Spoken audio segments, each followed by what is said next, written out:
And I want to thank Secretary Azar, Secretary Mnuchin, Secretary Ross, Ambassador Lighthizer, Commissioner Gottlieb. Scott Gottlieb has done a fantastic job. Where is Scott? Huh? Stand up, Scott. Stand up. And Right to Try is happening, right? You have that moving? Right to Try, so important. Administrator Werner, Director Mulvaney, for being here with us today in the beautiful Rose Garden at the White House. We're also honored to be joined by Senator Bill Cassidy. Senator, where's Senator Cassidy? Please. Please. One of my great friends, Senator Orrin Hatch. Thank you, Orrin. Thank you. Congressman Michael Burgess. Michael, thank you very much. Thank you. Thank you, Michael. Congressman Buddy Carter. Congressman Greg Gianforte.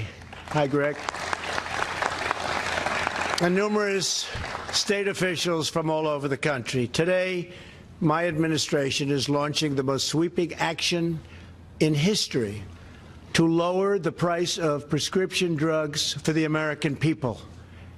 We've wanted to be doing this. We've been working on it right from day one. It's been a complicated process, but not too complicated. And today it's happening. We will have tougher negotiation, more competition, and much lower prices at the pharmacy counter. And it'll start to take effect very soon. My administration has already taken significant steps to get drug prices under control. We reformed the drug discount program for safety net hospitals to save senior citizens hundreds of millions of dollars on drugs this year alone. We're also increasing competition and reducing regulatory burdens so drugs can be gotten to the market quicker and cheaper. We're very much eliminating the middlemen. The middlemen became very, very rich, right?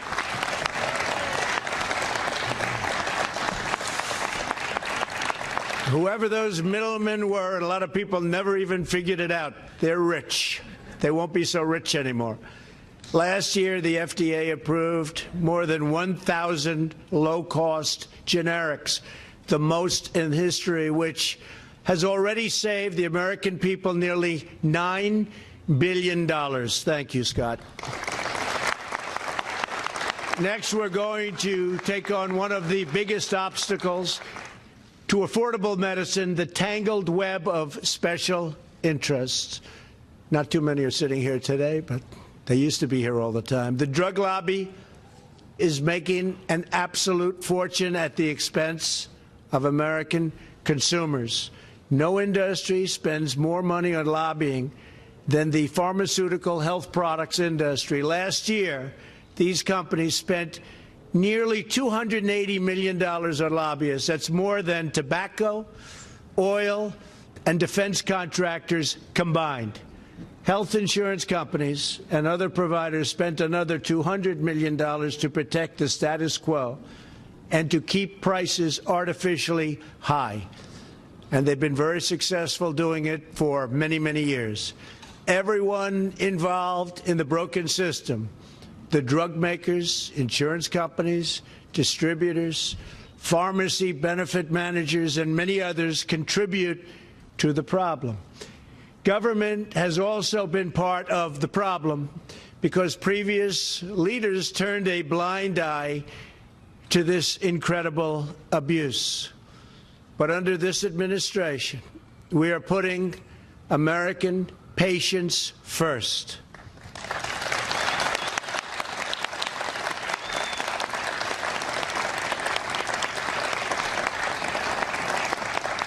Thank you. I've instructed Secretary Azar to begin moving forward on reforms that will bring soaring drug prices back down to earth. Our plan takes steps to derail the gravy train for special interests by ending Obamacare's twisted incentives that actually encourage higher drug prices. It also gives Medicare Part D plans new tools to negotiate lower prices for more drugs and make sure that Medicare Part D incentives encourage drug companies to keep prices low.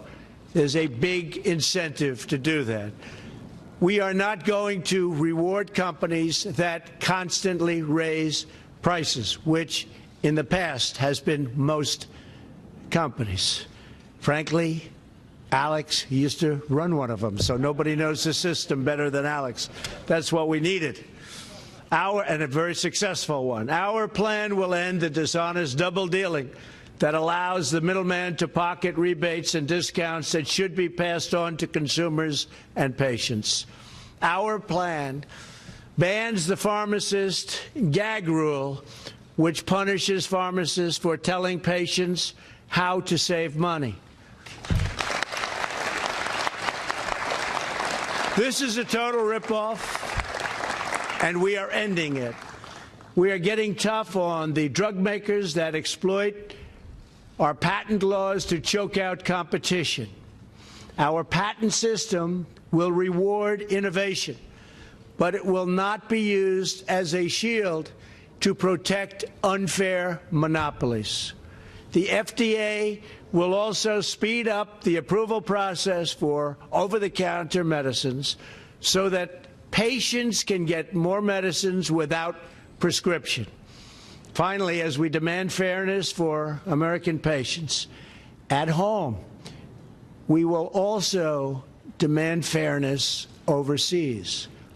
When foreign governments extort unreasonably low prices from U.S. drug makers, Americans have to pay more to subsidize the enormous cost of research and development. In some cases, medicine that costs a few dollars in a foreign country costs hundreds of dollars in America for the same pill, with the same ingredients, in the same package, made in the same plant, and that is unacceptable. You can look at some of the countries. Their medicine is a tiny fraction what the medicine costs in the USA. It's unfair, and it's ridiculous, and it's not going to happen any longer.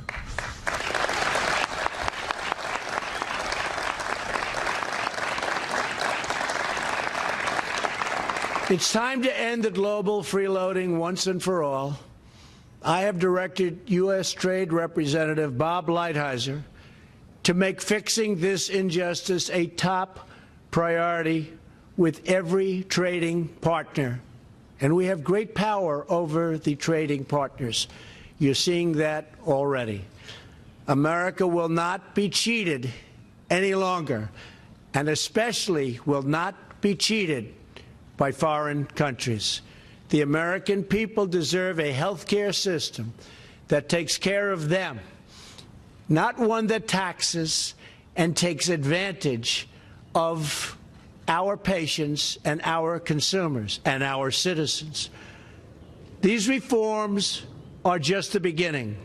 In the coming weeks, we will work with Congress to pass legislation that will save Americans even more money at the pharmacy. For that, we need the help of Congress, and we think it will be forthcoming.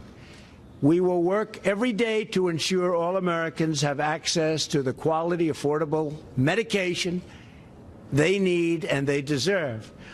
And we will not rest until this job of unfair pricing is a total victory for the USA. It will happen, and it's going to happen quickly. So thank you again, everybody in the audience. Thank you, Secretary Azar. And I'd like to ask the Secretary, a very talented man, to come up and do a little explanation, because we're going to see those prices go down. It'll be a beautiful thing to watch. Thank you, Mr. Secretary.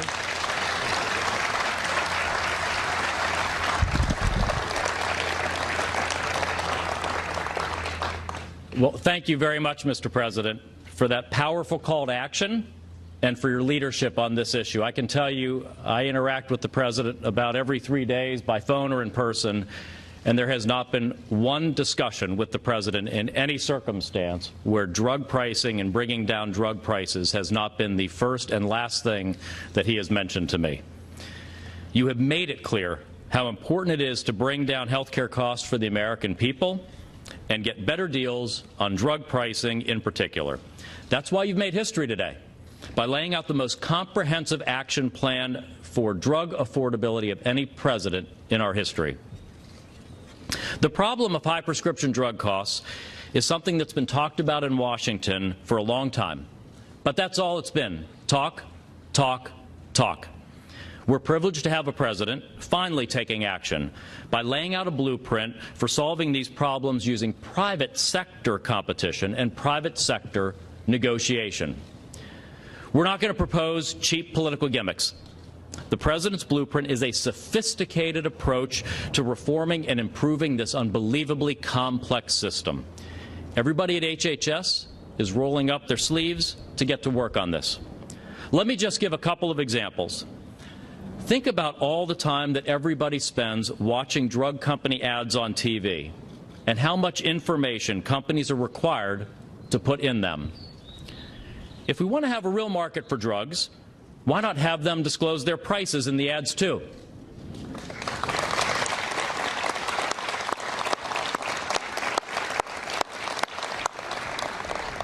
Consumers would have much more balanced information, and companies would have a very different set of incentives for setting their prices. We're immediately going to look into having the FDA require this. President Trump has called for tougher negotiation and better deals, so we're going to deliver on that too. Our blueprint brings the latest negotiation tools to our government programs. It also expands private sector negotiation to parts of Medicare, where right now HHS just gets the bill and we pay it. These are just some of the more than 50 actions that HHS has planned or has under consideration in the blueprint for action released today. This is not a one-and-done deal.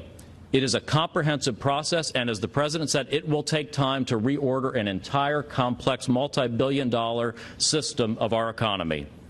But we are going to drive real change in this system while continuing to lead the world in innovation and patient access to medicine.